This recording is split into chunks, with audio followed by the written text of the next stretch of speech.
Hi all, welcome back to my channel உங்கள் Saranya vlogs. Again ஒரு 6 minutes வீடியோவில் உங்களை எல்லாரும் இன்னைக்கு பார்க்க வந்திருக்கேன். இந்த வீடியோ வந்து லாஸ்ட் டியூஸ்டே தான் எடுத்தது.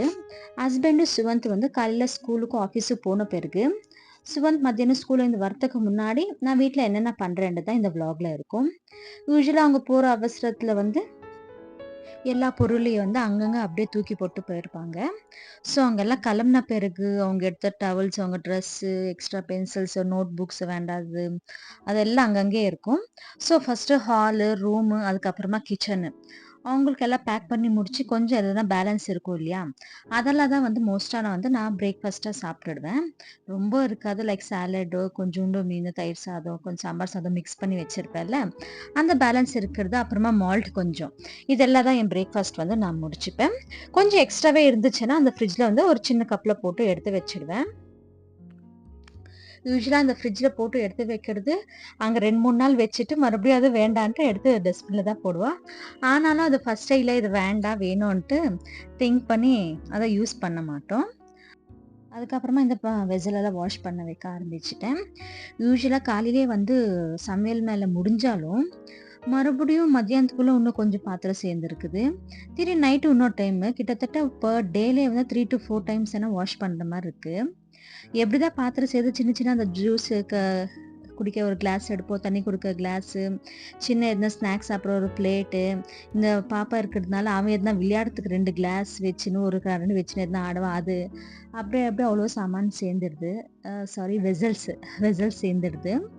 உங்கள் வீட்லேயும் இப்படி தானே கழுவ கழுவ இந்த அக்ஷய பாத்திரம் மாதிரி சிங்கில் பாத்திரம் ரொம்பினே இருக்கான்னு நீங்களும் சொல்லுங்கள், நானும் தெரிஞ்சுக்கிறேன். ஆன வரைக்கும் இப்பயும் கையோடய மார்னிங்க்கு ஆஃப்டர்நூனு நைட்டு வாஷ் பண்ணிடுவேன். ஆனாலும் 3 to 4 டைம்ஸ் வாஷ் பண்ணுற மாதிரியே இருக்குது இந்த வெசல்ஸை. பிஃபோர் மேரேஜ் எல்லாம் வெசல்ஸே வாஷ் பண்ண மாட்டேன்.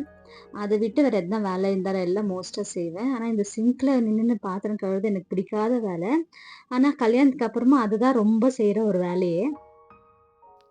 கல்யாணத்துக்கு அப்புறமா மோஸ்ட் ஆஃப் த கேர்ள்ஸ்க்கு அவங்க டைமே வந்து கிச்சனில் தான் போகுது. அங்கே ஏதாவது இப்போ சமைக்கிறோம், திரும்பி பாத்திரம் கழுவுறோம், காய் வெயிட் பண்ணுறது, க்ளீனிங் பண்ணுறது, அது மோஸ்ட் ஆஃப் த டைம் வந்து கேர்ள்ஸ்க்கு கிச்சனில் தான் வேலை. எவ்வளோதான் டிப்ஸ் சொன்னாலுமே 1 ஹவரில் கிச்சனில் சமைச்சு முடிச்சுட்டு வந்துடலாம், எல்லா க்ளீனிங்கும் முடிச்சுட்டு வந்துடலான்னா எல்லா டேஸும் அப்படி இருக்காது எனக்கு தெரிஞ்ச மாதிரி. முன்னாடினாலே எல்லாம் ப்ரிப்பேர் பண்ணி எல்லாம் செஞ்சு வச்சோன்னா நெக்ஸ்ட் டேக்கு வந்து கொஞ்சம் டைம் கம்மியாக ஸ்பெண்ட் பண்ணேன். ஆனாலும் 1 ஹவர்லலாம் இருக்கிற மாதிரி இல்லை. நீங்கள் மேபி 1 ஹவரில் இருக்கீங்கன்னா அந்த எந்த மாதிரி ஃபாலோ பண்ணுற ரெகுலராக 1 ஹவரில் இருக்கீங்களா கிச்சனில்? இல்லைன்னா இந்த மாதிரி ப்ரீ பிளான் எதனா பண்ணால் கிச்சனில் வந்து டைம் ஸ்பெண்ட் பண்ணுறது கம்மியானு எனக்கு கமெண்ட்டில் சொல்லுங்கள். நானும் அந்த டிப்பை ஃபாலோ பண்ணுறேன். அதுக்கப்புறம் இந்த ஒரு சின்ன டிப்பு, யூஸ்வலாக இதுக்கு முன்னாடி வந்து நான் யூஸ் பண்ணுற கிளாத் வந்து வேறு. ஸோ அந்த வாட்டர் அப்சர்ப்ஷன் வந்து ரொம்ப லெஸ்ஸாக இருந்துச்சு. ஒரு 2-3 வாட்டி அந்த நம்ம சோப் போட்டு எப்படி வாஷ் பண்ணியிருப்போம், ஸ்க்ரப் பண்ணியிருப்போம். அந்த ஒரு வாட்டி தண்ணி, மறுபடியும் ஒரு வாட்டி சோப்பு, நிறைய வாட்டி அது வந்து 3 டைம்ஸ் ஆனால் நம்ம அதை வைப் பண்ணின்னு வர்ற மாதிரி இருந்துச்சு. ஆனால் இந்த கிளாத் வந்து நான் டிமார்ட்டில் வாங்கினேன். நல்ல தண்ணி வந்து இசிக்குது. ஒரு வாட்டி நம்ம சோப் போட்டு ஸ்க்ரப் பண்ண பிறகு இதை வச்சு ஒரு வாட்டி நல்லா ஈரத்தோடு துடைச்சின்னு வந்துட்டா ஈஸியாக க்ளீன் ஆகிடுது, கொஞ்சம் டைம் சேவ் ஆகுது. அந்த வேலை முடித்த பிறகு வீடு பெருக்கிட்டு ஃபுல்லாக வீடு துடைச்சிட்டேன். இந்த தூசி எங்கே இருந்தால் வருதுன்னு தெரில. காலையில் ஒரு வாட்டி பெருக்கினேன். அதுக்கப்புறம் சரி வீடு பெருக்கிறதுக்கு முன்னாடி இன்னொரு வாட்டி பெருக்கிடலான்னு பார்த்தா மறுபடியும் அவ்வளோ தூசி. 2 ஹவர் தான். ஒரு 7 o'clock ஒரு வாட்டி பெருக்கிட்டு 9:30 10 o'clock ஒரு வாட்டி பெருக்கிறேன், மறுபடியும் அவ்வளோ தூசி. அதுக்கப்புறமா போய் குளிச்சுட்டு வந்துட்டு கோலம் போட்டுடுறேன். யூஸ்வலாக வந்து இதுக்கு முன்னாடி லைக் சுவந்த் வந்து இப்போ ஃபஸ்ட் ஸ்டாண்டர்ட் போகிற முன்னாடி வந்து யூஸ்வலாக காலையில் ஏஞ்சி கோலம் போட்டுருந்தேன். அவன் கொஞ்சம் லேட்டாக போவான். பட் இப்போ ஸ்கூல் டைமிங்ஸ் வந்து சேஞ்ச் ஆகிருக்கிறதுனால 8 o'clock ஸ்கூலில் இருக்கிறதுனால காலையில் ஏஞ்சி நான் மோஸ்ட்டாக வீக் டேஸில் கோலம் போடுறதில்ல, வீக்கெண்டனா வேணுமென்னா போட்டுடுவேன்.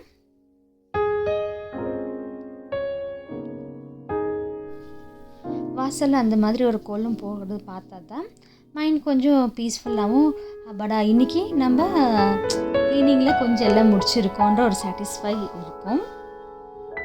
யாருக்கெல்லாம் கோலம் போடுறது பிடிக்கும்னு கமெண்ட்டில் சொல்லுங்கள். அப்போ யாருமே கமெண்ட் பண்ண மாட்டேன்றீங்க. அப்படியே கொஞ்சம் கமெண்ட் ஒன்று போட்டு விட்டு போனீங்கன்னா சேனலுக்கு ரொம்ப யூஸ்ஃபுல்லாக இருக்கும். அப்போ தான் சேனல் வந்து ஹைப் ஆகி நிறைய வியூவர்ஸ்க்கு போய் சேரும்.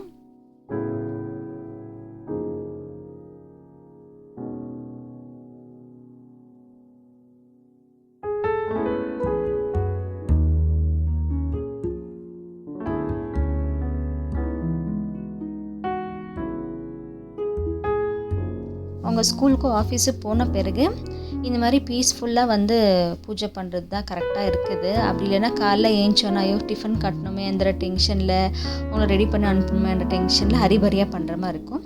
ஸோ அவங்க போன பிறகு பண்ணுறதுனால பீஸ்ஃபுல்லாக பண்ண முடியுது. ஆக்சுவலி இந்த vlog இதோட முடியுது. ஆல்மோஸ்ட் பூஜை முடிச்சிட்டேன். அதுக்கப்புறம் கரெக்டாக இருந்துச்சு சுவந்த ஸ்கூல்லேருந்து கூட்டின்னு வரத்துக்கும். நெக்ஸ்ட் vlogல பார்க்கலாம். பாய். தேங்க்யூ ஃபார் வாட்சிங். Please subscribe to my channel. Give a like.